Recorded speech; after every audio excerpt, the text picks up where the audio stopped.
There's a problem in Afrobeats and Amapiano spaces right now, and it's getting worse. I started noticing this roughly 2 years ago, and I thought by now would be at a juncture where there were more effective measures in place at mitigating this issue, but here we are. The main problem I have with this is that streaming as a system is showing that it can easily be gamed at the expense of musicians that have worked hard to get to where they are. And no, I'm not talking about fake streams. Let's look at the issue in detail. Buckle up, this is the no BS version. Don't forget to like the video and subscribe to the channel. What is happening in Afrobeats and Amapiano is this. There are some unknown and upcoming artists that are purposely tagging big, established musicians as collaborators on their songs to exploit the names of these successful musicians to get higher streams. And some small new labels are doing this as well. How does this work? Just imagine me as a musician that has worked on a song that I've created from start to finish and it's mine. And then when submitting this song to the distributors, I tell them that I've actually done the song with Burna Boy, or Thames, or Victoni, or DJ Maphorisa, or Kabza De Small, whoever that is, or whatever successful musician. Essentially, when the song shows up on streaming platforms like Apple Music, Spotify, Deezer, or whatever the case may be, it shows up as a collaboration between myself and the big artist that I claimed I did a collaboration with. And that is until the big artist, say Burna Boy, or his management notices this and flags it as a fake collaboration, or if I'm lucky, he'll never notice and I'll continue to get more streams as a result. It's an underhanded marketing tactic in poor taste that takes advantage of the fact that there's no two-way verification when collaborations are submitted to the distributor. The distributor is relying on the integrity of the person uploading the song, so there's an ethical issue here. So how can you tell that this is a fake collaboration anyway? I mean, you can do that in a number of ways, and I'll show you some alleged examples on the screen for you to follow along. 9 times out of 10, the artist tagging the bigger artist has very low engagement on their music, and that includes monthly listeners on Spotify, and is not known in any capacity. Even when you go to their social media, it's like, who's this guy? And the numbers just don't match the level of collaboration they're claiming. That's a red flag. The songs are usually trash with bad performances, bad mixes that don't represent the quality you know comes from the bigger artist that is claimed to be on the collaboration. The more you listen to the song, you will hear that the established artist doesn't actually feature on the song at all. You've been played. Chances are this isn't the upcoming artist's or the unknown artist's first rodeo. What I mean by that is some of these artists will have multiple songs already on their profiles that they claim they've done with high-profile artists, but then there's very little mileage on those. The so-called collaborating artists are also not promoting the song at all. So if somebody claims they did a song with Thames, but Thames doesn't know about the song and is not promoting it or mentioning it anywhere on social media or whatever the case may be, that's a classic red flag, usually.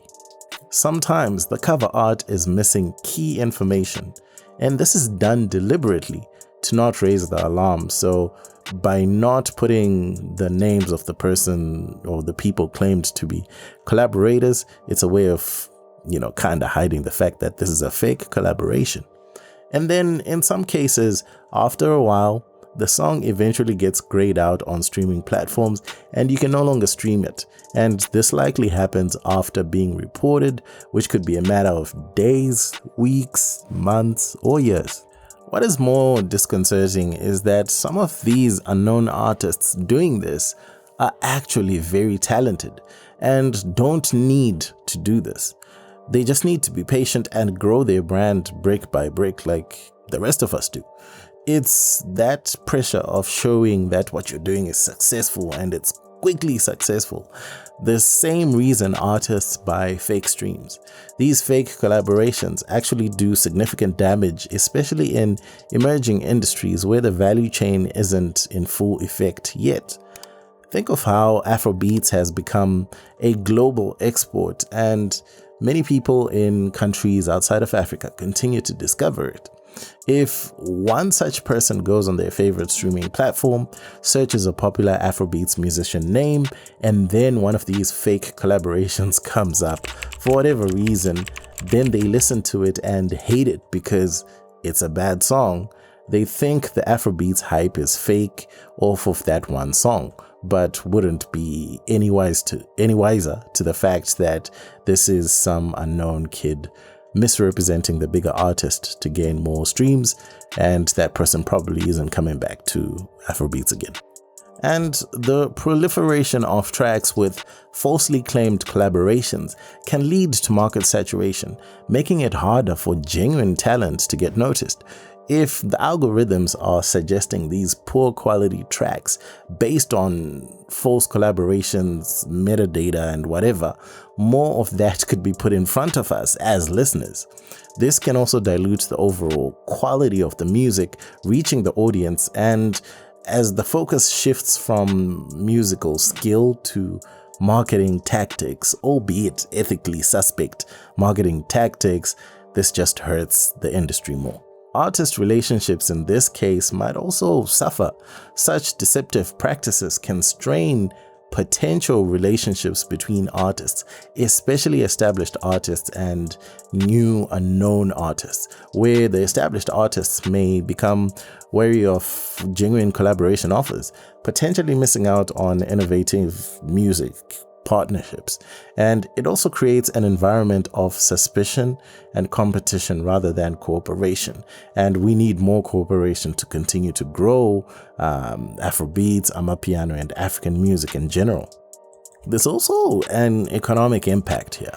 Forced collaborations do skew streaming numbers and revenue distribution, and that means they may divert financial resources and recognition away from deserving artists, impacting the economic system of Afrobeats and Amapiano.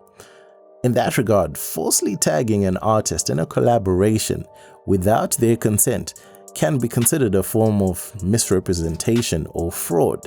This can have legal implications, including potential lawsuits for damages. And add to that, using another artist's name and reputation without permission can infringe on their intellectual property rights. And the unauthorized use of an artist's name in marketing materials can be a breach of their personal and professional rights. Come to think of it, this is kind of like promoters that try to sell their gigs by claiming a really big artist is coming to the venue when they're not, and even creating a poster around it like, yes, this person is coming, and they never even had the intention of getting that person in the first place. It happens a lot in African music. This begs the question, are there any potential solutions to this? Well, I think there are a few, and here are my suggestions, and we can discuss this in greater detail.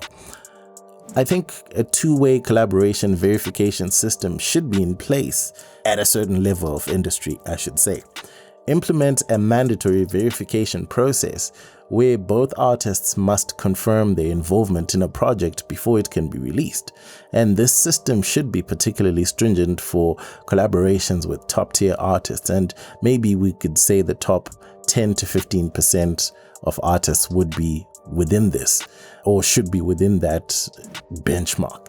For instance, once an artist claims a collaboration with a top-tier artist, that system would automatically notify the mentioned artist or their management for confirmation just based on prior releases maybe they've had. So this would be some sort of, I don't know, like centralized CRM of some sort.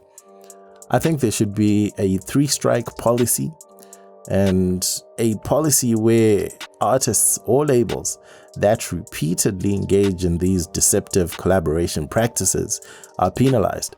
After 3 verified instances of false collaboration claims, they could face temporary or permanent bans from distribution platforms, and they won't be able to upload music there anymore. Another potential solution could be fan-driven accountability. And I really think the DSPs, the digital streaming platforms, can play a huge part here, because I don't think they have a great enough system at the moment in flagging these well. Encourage the fans and listeners to report suspicious collaborations. Platforms can make it easier to flag content that seems misleading, involving the community in maintaining the integrity of the music scene. But I think the reasons for flagging should be there. I know a lot of these systems can say, yeah, flag this, but it's just a flag report without much else. But if there can be, options like, hey, this is a fake collaboration, I think that should be part of the flagging system.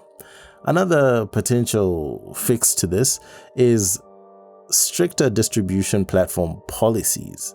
And in this case, encourage the music distribution platforms to enforce stricter guidelines regarding collaboration claims. Say it on your platforms that we do not tolerate fake collaborations. So do not go tagging your favorite artist. Do not go tagging this huge artist just because you want to increase your streams. Spell it out so that people don't do it.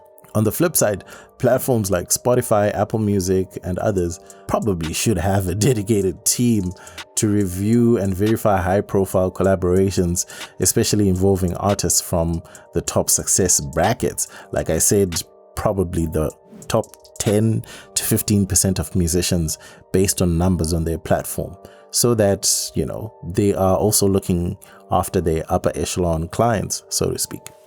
My question to you then is, in your listening experience on streaming platforms, have you noticed a fake collaboration or an artist intentionally misleading the audience by claiming a collaboration? I'd love your take on this, and let's have a healthy discussion in the comments. Otherwise, that's it for me. My name is Wemoto, son of Zimbabwe, signing out. Peace. Dende.